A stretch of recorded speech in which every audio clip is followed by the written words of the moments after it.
Welcome to Dream Big with Zhanna, inspiring you to reignite, refire, and refuel your life. And this is the program for men and women, actually women and men, to inspire you to really go for your big dreams and transmute all possible limitations that you might put on yourself. And with that said, I want to invite and introduce this amazing special guest on this episode of this show today. It's my dear friend and a colleague who I've known for a number of years already, Cynthia. Cynthia, I can never get your last name correctly. Can you please say it? Yes, it's Oredugba. Oredugba. And I had to practice it myself when I first met the person who gave me that name. I see. Oh, we'll get into that because Yes. I don't know that piece. So, but before we do that, I want to give you. Well, first of all, thank you to the show. I mean, welcome to the show. And Pleasure yeah, to be here, actually. yeah, thank you. And I want to say it's very special. It's right after Valentine's Day, and knowing you as a very loving person and giving person, that makes it super duper special. And before we go any further, I want to introduce you officially through your official bio to everybody who is watching now, or you guys are watching in replay. So Cynthia Oredugba, did I get it right? Yeah. Perfect. So Cynthia Oredugba's passion is to guide women to yearn to their best selves, but who would wait a second. So Cynthia Oredugba's passion is to guide women who yearn to be their best selves, but who put their innermost dreams on hold for family on or career. Though their values, they value their choices, now it's their turn to explore new horizons. And Cynthia helps them find clarity and confidence so they uncover their true purpose and manifest the abundant, meaningful life they desire. And Cynthia has a rich history of fulfilling her own life purpose. She joined the William Morris Talent Agency as an agent trainee in the early 1970s and later opened her own boutique talent agency in Los Angeles that we're going to delve into or dive into a little bit later. From corporate to nonprofit management to owning the Robinson Company boutique agency, Cynthia brings a wealth of experience to her coaching practice. She is also the author of the amazing book, It's Your Turn, Uncovering the Best You Now. So that's a lot of pieces to your biography. And that would be my first question. So could you share with everybody, Cynthia, this piece where you joined the talent agency? How come you decided, what was the big dream when you were a little girl? You know, when I was a little girl, I wanted to be an actress, an ambassador, and a missionary. All three of those. Mm-hmm. And it's so interesting how expansive your dreams and your aspirations can be when you're little, because there's no one who can tell you that you can't do it. So I was an actress at my church in our holiday programs and at my school, my elementary school. I was a missionary in my imagination because I went around the world helping people, and that expanded my creativity. And then as an ambassador, I really didn't know what an ambassador was, but I went to my third grade teacher and I said, Mrs. Cunningham, I want to do something that will take me around the world and help people. And I thought a missionary wasn't enough. And she said, Cynthia, you are going to be an ambassador. So you did all three. Yes. And, it's so interesting because if I really look at my life, I haven't been an actress per se, but I've worked with actors and helping them to maximize their talent in their career. I have gone around the world helping and doing some work in various places with especially empowering women. Mhm. And see now the missionary, well, I guess that sort of goes hand in hand with that ambassador piece. So Yeah. I'm still living it. Yes, yes, yes, yes. So, why did you like how the question is around the book. You wrote, when did you write the book? When the book was published? Well, it was published a few years ago, I guess 3 years ago. And I wrote it because my work as a coach was so personally rewarding. First of all, I worked with the coach, and that was rewarding. And then I went back to get my certification and studied to become a coach. And I thought there were so many people who may not have access to that kind of support system. And I saw how important it was. And I thought, if I wrote this book and gave them some life lessons, it would open up their horizons to the possibilities that were available for them. And, all it takes is putting your foot and the toe in the water, and then Mm-hmm. you'll jump in the water, and then you'll start swimming. And so many of the people that have read this book have contacted me for more support and have become clients. So it really has become my ambassadorship and Yes, my missionary. yes. Yes. And the book includes your story, right? And the life lessons, as you said. Could you share some of the like really most important that shaped you as an individual, that shaped you as a soul on the core level? Something that you can share with us. Well, first of all, faith, I think, has been so important to me in life. Faith in myself, faith in the people that I choose to surround myself with, trust, faith that these ideas that I have aren't whimsical or aren't too huge. If I have the idea and it comes to my mind, then that's something for me to undertake. And so I think that that's something that came from when I was a little girl. The other thing is that I have always felt the richness within myself. And I look at that richness as treasures. And then I kept thinking about the treasures that I have within, and I realized they are gemstones. And so I thought, if everybody has gemstones, we are all made so unique, and each person's gemstones are there for them to use in their life. And they may all be different, but that's what's so wonderful. And I just want to pick up and show my book, Yes. because on the front of my book, you see, I have these gemstones and they are in a circle. And a circle means completion, that you have used them. They're not just laying around, but you have picked them up one by one, uncovered, wiped them off, and began using them. And it forms a circle.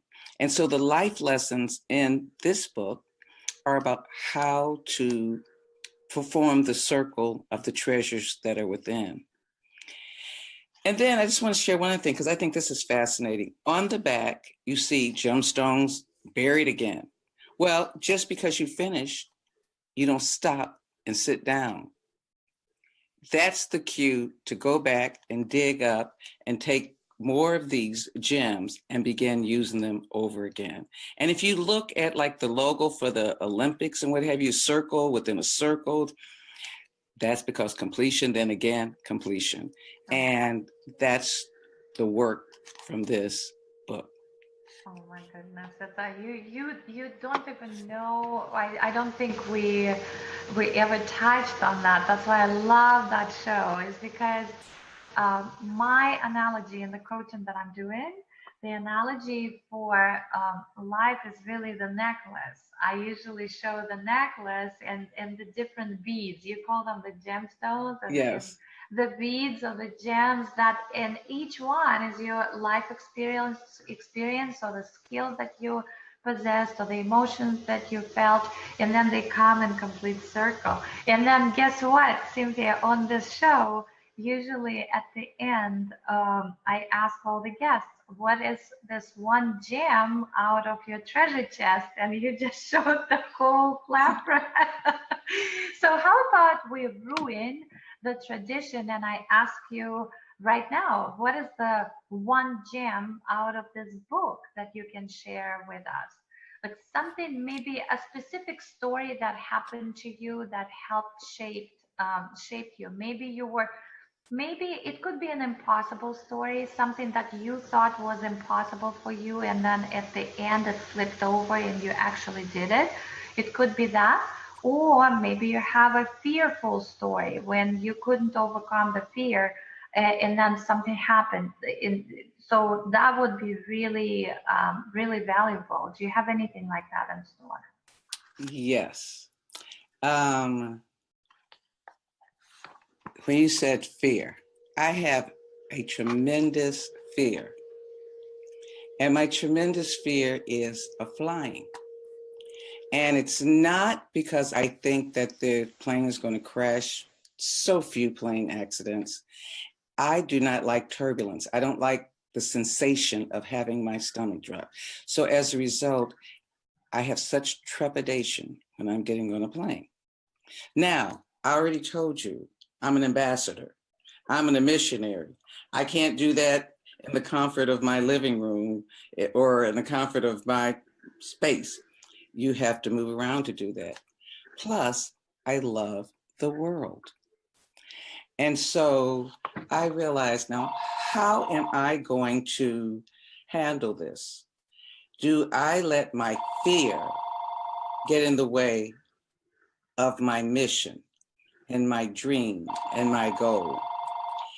And so what I taught myself how to do is, I guess you would call it mindfulness now, but years ago it wasn't called that. I'd get on the plane and I'd meditate and I'd see the beautiful result on the other end of where I was going and what I was going to be doing. Mm-hmm. And so here's the interesting thing. I use that philosophy throughout my life. If there's something huge and big that I wanted to undertake, and it could be daunting because it seemed so big at the beginning, I look at how I'm going to feel at the end result, from the end result of it. I take some breathing exercises, and then I think, this came to me because it's something that I'm supposed to do, and began taking small steps toward fulfilling that dream. And I think that in this book, in my book, there are many, I call them life lessons. There are 22 of them. And I want to point out a couple of things. The first thing is the preface of the book is left blank. It's a page or two. And you know what that is? It's because you stop and think. If I say it's your turn, automatically that gives you the get ready, get set, because it's your turn so that you can go. And then once you go, you're going to uncover the best you now. What does that look like? What does that taste like? If you just let your imagination go, wow, what could that be for you? And in that preface, you write what that thing is. What does it mean for you to cover the best you now? At the end of the book, what would you like to find out? So you start by writing your own preface. The other thing that I found so interesting, I was visiting my sister-in-law, and she gave me a necklace. And the necklace it was a long necklace with all these beads. And she said to me, this necklace is a gratitude necklace. And you have to say something each day that you're grateful for. So you go around to each of the beads and say, I'm grateful for this. I'm grateful for that. I'm grateful for that. And when you start realizing all the things that you probably took for granted that you could be grateful for, then it allows you to really delve into whatever that big thing is that you want to take on. And it allows you to really enjoy the process, uncovering the best of you now. Because if I could be thankful and grateful for all of these things, oh my goodness, what can I make happen? Continue to make happen. Mm-hmm, So, mm-hmm. so I would say that's some of the things. But I think asking questions, asking yourself questions, and not just answering them here, but to sit down and start writing, because there's something powerful when you write, and you'd be surprised how things unfold, and ideas that you weren't even aware that were within you come forth because you start answering that question, and then you open up and you become more expansive. And the more you do the work of the book, the more channels are open to you, and you write these down. And when you go back and you look at some of the answers and you think, wow, I said that, I wrote that, I thought that. If I can do that, I can do so much more. I love that. I love the idea of leaving the pages blank for the preface, and it's like visualizing the outcome as if it already happened. Yes. And the gems, oh my goodness, I love, love, love, love, love that. Let me just So say one other thing about that. There is something very rewarding about creating what's going to happen for you. yes, it's scary. It's scary but rewarding. Rewarding, especially when it unfolds. Absolutely. But you gotta allow. So the question is, from your practice, how do you allow that to happen? Because a lot of people stop right there because it's scary. It's the territory that is unknown. Well, first of all, I explore with them what really is frightening about. What really is frightening about, because sometimes we make things bigger than they are. We make the monster bigger than he really is. I can remember as a child, and at night, I'd wake up and I'd see something look like a monster hanging on the door of my closet. And it may have been just something that I took off and hung there, but waking up, it seemed something very, very scary. And that's what happens when you come up with these ideas. So as a coach, I work with my clients to see what really is scary about that. What really is frightening? What else is really going on that you're not telling yourself? And Yeah. yes. Yeah, what I was gonna say is that I totally agree, and I'm rereading. I'm at the end of rereading this "The Power of Now" book by Eckhart Tolle, and it's just a great reminder that the words really they don't have any meaning. We are the ones who make up the meaning. Just like you gave in this example, something was hanging on the door, and you're making up the meaning that it's a big huge monster that is going to get you or something.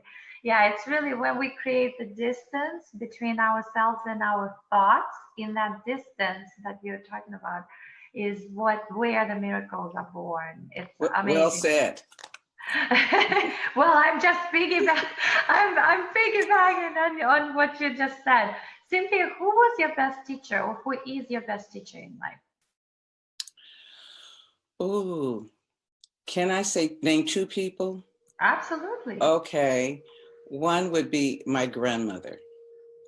And if she were living, she would be 118 years old. She was a force to be reckoned with. And this is so interesting. She made me feel that I was the smartest, the most talented, the most brilliant, the most loving, the most of any, you put most in front of it. And she taught me a major lesson. I was in a school play, and I had 3 lines, and they may have been 1, 2, 3. I mean, literally that. And so my mother was not able to go that day, and my grandmother came to, because my mother's at work, and my grandmother came to the performance, and she said to my mother, "Oh my God, she was brilliant. She delivered her lines with such intent. She stood up there on that stage and she delivered it." So my mother said, "Well, I never even heard her practice." And so she asked me what was my lines. And I said, 1, 2, 3. But that's really, That was, so what I was going to say, in life, I realized that it could be the smallest thing that you do, but if you put intention into it and give it the best that you can, it will be received in such a powerful way. My grandmother taught me that lesson, and I have used it. I could go, when I first started off in the business and I was a trainee, and I thought, well, how can I make myself useful? I'm just here training. And then I thought, what would my grandmother do? And what would she say about this? And there's an added piece to that, to another person that gave me some great advice. But I made myself so invaluable from that early lesson and from another lesson that I learned, that I moved up, up, up, up, up. And it was just the most wonderful experience. My grandmother also traveled the world speaking. And she would bring outfits back for me. And I must have been 12 years old, and she brought me back a skirt. One for me, she had one made for me and one for her. And from Peru or Chile, someplace like that. I have to tell you, I am way past 12 years old. I still have the skirt. I've gotten rid of something I just got a few weeks ago, but that skirt I will keep. And I have literally had the waist expanded and expanded and expanded and expanded. The other person was my mentor and the person who trained me in the entertainment industry, Howard Hausman, at William Morris Agency. He was brilliant. He crossed every T, dotted every I, really didn't just do his job, but he always thought, what's next? Let me not just sit here on this, but what trends are coming? And I just admired, and to this day, when I write something or I do something, I hear his voice in my head. It's telling me, add this to it, you put this to it, take away this. So I would say that those two are tremendous influences for me. I hear them, I am grateful to them. And on that beat that my sister-in-law gave me, their names are constantly being said. Oh, beautiful, beautiful. Thank you so much. So the best advice, that was actually my next question. The best advice was coming from your grandma and from this other person that you mentioned. And well, I said this other person, it was Nina Simone. And she's a singer, and I worked with her before going to William Morris Agency. And she said to me, and I went to her when I was offered the job, and I said, I don't know what to do because I don't want to be a flake working then leaving. She said, Cynthia, as much as I love having you here, you take that job because we need more Blacks and more women in the business side of the entertainment agency. And she said, they're going to teach you what you need to do the job. But what you need to do is to learn everything that's going on, even that which they aren't teaching you, so that you become invaluable. And so back to that intent was my grandmother. What is my intent? How do I carry it out? How do I build on it? I started reading every contract. And I went to business affairs and I said, help me dissect the contract so that I really understand what's going on. And it became an incredible tool. It became an incredible tool, not just to do the surface things, but to dig, as I have my clients do, dig down for the gems. Down for the gems, yes. Dig down for the gems. So how can we, it seems like it's absolutely, this book is going to change somebody's lives as it already did. And what's the link? Well, we're going to post the link to the book. I think I already did in the introduction. But if I didn't, I will go double check. It's on Amazon. It's and on again, Amazon. could you show the book yes. again? If you don't mind, yes, with all these beautiful gems, and it's your turn, uncovering the best you now, and that's with Cynthia Oredugba. I love this last name. So, what's the story with the last name? Who gave it? Who gave you the last name?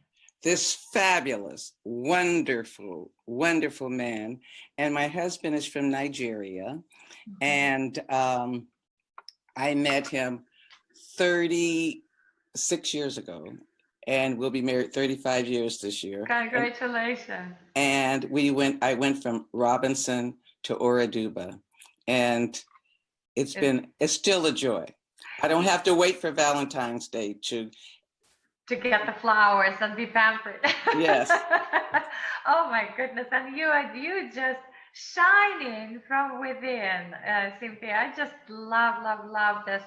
But not only positive attitude that you always carry around, but you really shining. It's like the light that never dims in you since the time I met you.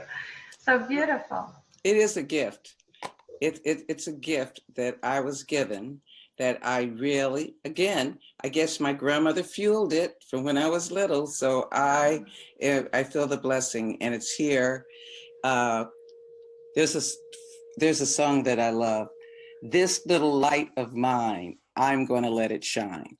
So that's sort of my theme song. And if I let my light shine, then it impacts and affects others, and then they can continue to let their light shine on and on and on. Absolutely. Thank you.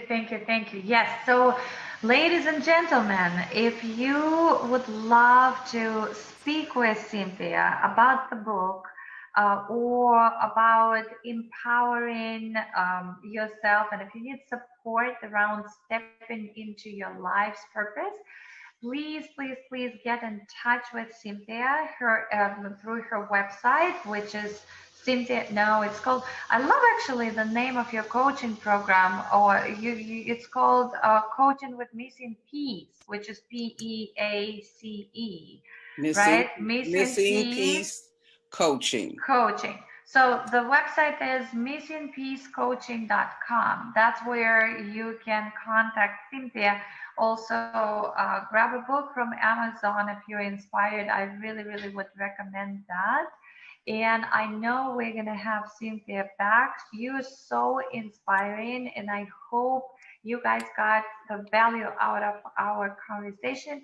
If you have questions, comment, share the video. It's going to be available on YouTube, on Zhanna Shpits YouTube. Share it with your friends.